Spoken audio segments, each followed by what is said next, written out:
So good morning po mga kababayan, ma'am sir. This is Jam the Filipino channel ng inyong pong lingkod. So today is January 12 na 2026 at tayo ngayon ay papunta dyan sa may Barangka Drive, sa may Talumpong Street, Malamig, Barangka Mandaluyong po yan. At Talumpong Street, Barangka Drive, para Mandaluyong. At dadalhin po natin sa may Zwilling Building Driveway, Apartment Ridge Road, Ordaneta, Makati po yan. Okay, magbabalik po tayo mamayang unti po pag nakuha na po natin sila. Disclaimer lamang po, ang content po natin ay kalsada at hindi ang passenger. Kaya naman, sa kasali man po na may marinig kayo, mga pangalan ng lugar, pangalan ng tao, pangalan ng organisasyon sa government o private man yan, ay wala pong kinalaman ng channel na ito at wala pong pinapatungkulan. Lahat po ng pinag-uusapan dito ay pawang dito lamang po yan sa loob at wala pong pinapatungkulan sa labas. Okay po, magbabalik po tayo mamayang unti po pag nakuha na po natin sila.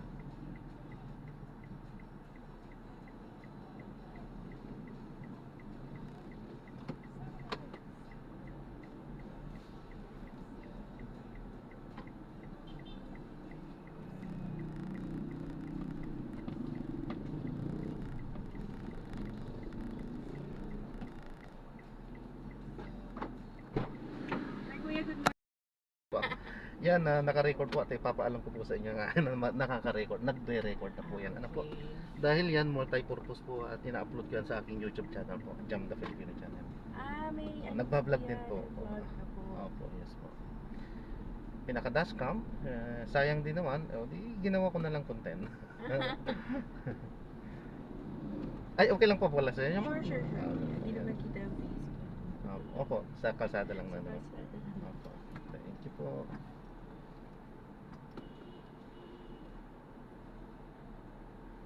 Nag-vlog ka kuya. How was it kuya? Nakaka-monetize ka na? Opo. Talaga, sa YouTube. Sa YouTube po. Opo. Ilan na ang followers mo po? Ano lang? 2,000 pa lang. 2,000 mo po. Diyan naman nagsisimula yung mga 1 million kuya, diba? Kaya nga po. Pero naubod ng bagal. Kaya minsan medyo na ano, sipag lang, tiyaga lang. Content lang daw everyday. Sa Facebook, masisipag iba, no? Meron din po ako sa Facebook, kaso ano, mas marami pa sa YouTube, ay sa YouTube yung ano ko po subscriber, ay followers pala. Followers. Yung iba, ina-upload ko din po sa Facebook, yung mga maiksi lang. At talaga yung trip mo lang for ano? Opo. Pero actually, halo-halo lang po yan. Halo-halo Isa lang. content mo. Isa lang po ito sa content ko. May mga cooking din kasi minsan Iba-iba. may iba-iba po. Opo. Kaya siguro yung dahil kaya mabagal yung progreso dahil hindi maganda ang content ko. Baka hinahanap mo pa kuya yung ano, comfortable ka na. Consistently. Oo nga po. Kasi cooking, trabaho yun Saka magastos po. Kaya sa ngayon yung cooking namin, ano lang, kung ano yung inuulam, yun na lang ang i-share. Hindi yung talagang kapag ano, gagastusan mo para lang makagawa ka ng content. Dati kasi ginawa ko po yun, magastos po. Magastos? Hindi kakayanin. Kaya tinigil ko kung ano ng ulam, yun lang. Saka hindi na madalas.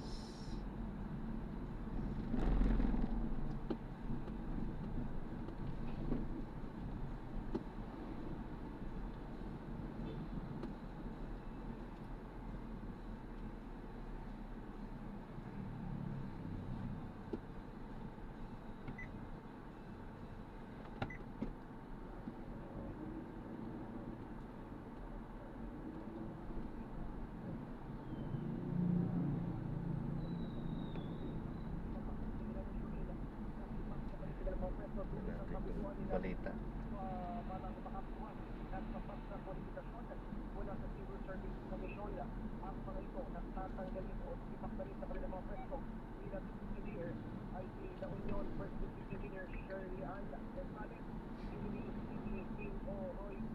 at Executive CEO Peter Scheller.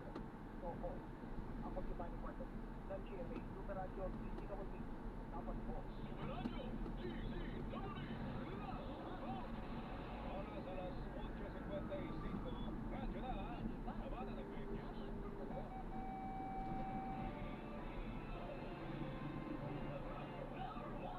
Charo Santos po, nag-nursing student ako noon. Kaya sa gamot, alam kong dapat di lang ba't sa apat kaya. Pinipili ko yung abot kaya pero de kalidad. Ripeness. Kaya sa butika, laging tanong, may ripeness ba dito? Kapag pumipili ng gamot, dapat yung abot kaya, pero de kalidad. Ripeness. Check sa quality. Check sa affordability. May maintenance sa diabetes o cholesterol, kasabay niyan, Mazdar. May 5 fish vitamins in high levels, tulong para sa nerve repair and protection. Tulong iwas pag-ibig with proper diet and healthy lifestyle. Ask your doctor about Mazdar. Ilang quality yan? Ang gamot sa diabetes at cholesterol, sabayan ng Vanular. May high cholesterol o diabetes. Oh no! Nakos na bawal. Glucopro, the super fiber drink, helps block sugar and cholesterol spikes after meals with proper diet and exercise. Yes! Say yes to Glucopro. Use ang medical supervision. Yun nilang quality yan. Bagay. Manhid.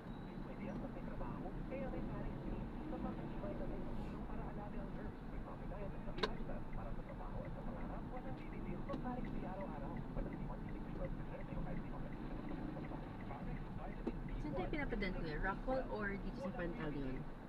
Pantal yun po. Oo, dyan na lang. Pantaleon.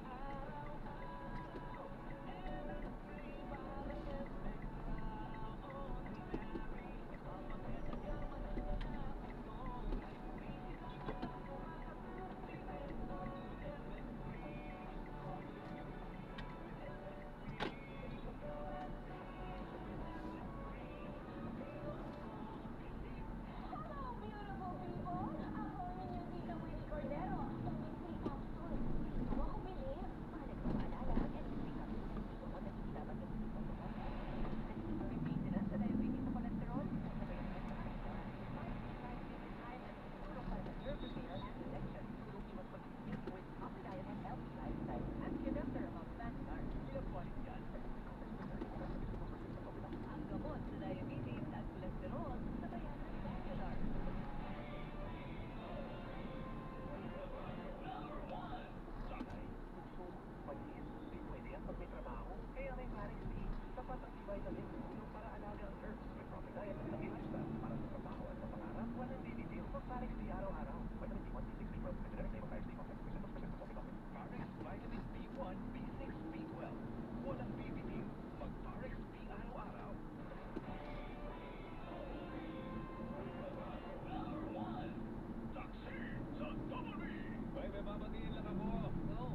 Lodi Ungao sa kanyang pagbawi ng suporta kay Pangulong Bongbong Marcos, kanyang commander-in-chief, Yes. hindi sinasantabi ng Armed Forces of the Philippines. Presyon ng lokal at imported na bigas sa ilang pamilihan sa Metro Manila unti-unti namang tumataas. Ano ang katwiran nyo? Araw ng mga puso. Ay, Pagbabatay sa mga online delivery ng parcel, ipinaigting ng DTI matapos dumami ang reklamo tungkol sa maling delivery status. O diba, ang dami scam dyan gamit yung legitimate na mga delivery app. ang daming pagkakaroon. 2025 ay wala rin nabawasan, bumagsak pa. Eto nga, bilang po ng mga nasawi sa pagbuho ng putok ng basura sa landfill sa barangay Galing sa City, umabot na. O malo, nabalikan ko rin ito Dalawang pulis sa Cebu at Maynila inimbestigahan dahil sa reklamo sexual na pang-abuso Ito ba yung ng dalaga? sa mga pon. Oo, na walang malay? Sa malay. May asawa pala yun. Ah, May asawa pa. may update ka na. Nagreklamo yung asawa. Oo, tumingin ang tulo nga kay Mayor Isko Oo, Moreno. Pero syempre. sumagot na si ang Manila Police District. Oo, pero Pulis eh. pupulis na lang. Patrolman. Grabe. Posibilidad ng pagkalat ng shabu at party drugs sa gitna ng pagdiriwang ng Sinagyang Festival sa Iloilo City, mahigpit na babantayan ang pulisya. Dapat babantay yung halaman. Alas 9:08. Presyo ng mga produktong petrolyo. Tataas bukas, Pao de la Cruz. Bakit, Mau? Paki-explain. Wala tayong makagawa. Yun ang gusto nila. Ayaw nila. Wala tayong kontrol, no, Mau? Wala tayong control dyan. Pero ito nga, pagpapatupad yan ang pagtaas ng presyo ng mga produktong petrolyo, ang Shell at the oil, simula alas 6 na kaumaga ito bukas na Enero 13. Ayon sa kanilang abiso, pareho magtataas ng presyo ng mga kumpanya ng gasolina. Gasolina, 30 centavos kada litro. Kerosene, 30 centavos kada litro. At ang diesel, 20 centavos kada litro. Samantala, magpapatupad din ang kalikuran ng pagtaas ng clean fuel sa presyo ng gasolina at diesel. Ngunit walang magiging pag-alaw sa presyo ng kerosene. Ang presyo adjustment ng clean fuel ay epektibo rin sa parehong araw, Enero 13. Bukas yan, ganap na alas 4 naman ng hapon. Ang pag-alaw ng presyo ng gas, diesel at kerosene ay musil pa rin ang pag-alaw ng presyo ng langis sa pandaigdigang pabilihan. Aking Lukabuso, Pao de la Cruz, Nevay sa Radyo DZWD sa Pagkano.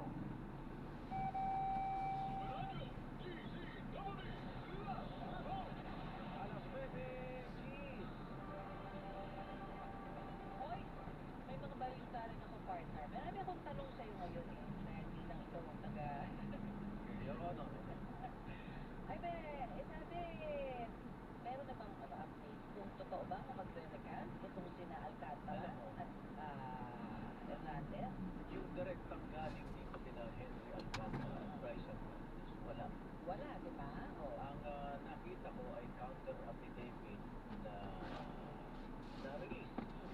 Pero parang may ilang media organization nagbigay ng sariling opinion o palagay mo ng interpretasyon Yes. na yung counter affidavit ni Alcantara ay parang meron siya mga binabawi na hindi siya Too late na. sinabi. Oh, too late na. Pero hindi natin alam kung ito yung galing kay Alcantara. Pero ang pinaka-base na lang natin dito para dito kay Alcantara at saka kay Bryce Hernandez, definite yun. Hindi kasi nagsulit na kayo ng yung piso at nagsulit pa kayo ng mga rocks sa bibigas. Hindi pa pag-amin yun na ito yung Yun. O, sa tuloy yung explica. Nakinabang kayo galing sa pagnanakaw ito ng mga ghosts. Ghosts ha? Wala. Maaari kasi, Road project. kung ito man may pinanggalingan ng katotohanan, maaari kasing malakas din ang pressure. Quezon Tamase, magandang umaga. Igan at Connie. Good morning po. Morning po, Igan. Morning at sa mga tagapakinig. Opo, sa umiiral po natin batas, binibigyan pansin ba, binibigyan din ba ng mga investigating body o korte pag ang isang ika nga nagbigay ng paunang sinumpaang salaysay, binabawi mo. Nababago mo ba yung parang direksyon natin sa investigation? Siguro ang short answer po dyan no, ay may epekto yung pag-withdraw ng isang statement, ngunit hindi siya basta-bastang epekto ng batas. Lalo na kapag mayroon ng kaso. Yung kung aalalahanin kasi natin yung mga statement na umano nga ay niretract, nasumpaan na yun eh. Sworn statement sila. So noong ginawa sila yung mga opisyal, sinabi nila na sa ilalim ng batas at sa threat na pwede silang makasuhan kung magsisinungaling sila ay hindi yung mga nangyari. So obviously kung babawiin mo bigla yung sinumpaang salaysay na gano'n o yung sinumpaan na statement na gano'n, magtatanong sila kung ibig sabihin ba doon nagkamali ka lang nung una kang sumumpa o nagsinungaling ka pa. At dahil doon hindi siya basta-bastang tinatanggap sa mga korte at mga investigasyon natin, masusi, maingat bilang i-evaluate yung pag-retract ng isang statement. Pero may kaakibat itong bago sa'yo. Mayroon. No? Yung retraction, ang unang pinakamahalaga or retraction or recantation, pinakamahalagang consequence niyan doon sa inusaysay, may exposure siya bigla, purchase. So, parang, kasi kung binawi nga niya yung statement niya na sinumpaan niya dati na totoo ito yung buong katotohanan, eh di para bang kung binawi niya yun, parang mag-aamin din siya na hindi ako tamang sinabi o nagsinungaling ako nung una akong sumumpa. So, nakakasuhan niya, may kulong yun nakasama. Oo. At saka malaking bagay pa na may sinoli silang mga sasakyan, pera, di ba? Para hindi maaprubahan. Just in case, ano, yung kanilang recantation. Opo, no? Kasi depende din po kasi doon sa type ng recantation. Kung yung recantation po ay binawi ko lahat nung sinabi ko nung una, eh di mahirap naman yun paliwanagan dahil nga mayroon ng ibinalik, no, na kaso, ibang property. Pero kung tigilan naman yung recantation, so iisip ko lang kasi wala naman sa akin, hindi ko pa muna babasa, no? I think wala pang Sabi mo, nakabasa. wala pa direct ang sinasabi dalawa. Opo, so kung pwede naman din po kasing tigilan yung recantation na parang ang binabawi lang niya ay yung mga alegasyon niya laban sa particular individual. So kung gano'n naman po kahit pa paano, Ito po, no? Papasok Yes, dito. validate po ang atin na tumanggap na yung lang ng pera at iba pang property. So dito mahalaga, no? Hindi lang sa... Ang ganda ng falls nyo dito. Sa ibang mga kaso. Parang rice terraces. Oo, Marami ganun po. Nakitang mga balita. Kaya po, ingat po ma'am, God bless po. Salamat po. Good luck sa content. Salamat po ma'am. Sana wag 1 million. Thank you. Ayan, so na-drop na natin sila. Maraming salamat po sa panonood. Hanggang sa muli, ingat. God bless. Para po muna pasamantala tayo gagawa na ng ibang video sa ating susunod na mission. Sana lahat ng ating mga isasakay professional, katulad ni ma'am na marunong rumispeto at gumalang sa kapwa. Meron kasi tayong naisakay kanina, grabing bastos, grabing napakamatapube. Ako pa yung sinabihan niyang matapube samantalang siyang hindi pare-parehas ang tao. Pero ayan, hindi natin na-record yun. I mean, naka-record pero binura na po natin agad. At may pinagdadaanan si ma'am. Intindihin natin sa kanya pero ito po para sa akin lang, kahit na may pinagdadaanan ka, hindi mo dapat dalhin yan sa kalye, hindi mo dapat yan ilabas sa iba. Pangbabastos na yun pagka walang respeto sa kapwa na yun, pagka nilabas mo sa kapwa. Hindi acceptable yung sinasabihin mo, may pinagdadaanan lang, hindi yun acceptable. Okay po, so yan, maraming salamat po sa panonood muli. This is Jam, the Filipino channel po, ang inyo pong lingkod. Paalam po muna, pansamantala. This is Jam, the Filipino channel, ang inyo pong lingkod. Paalam po.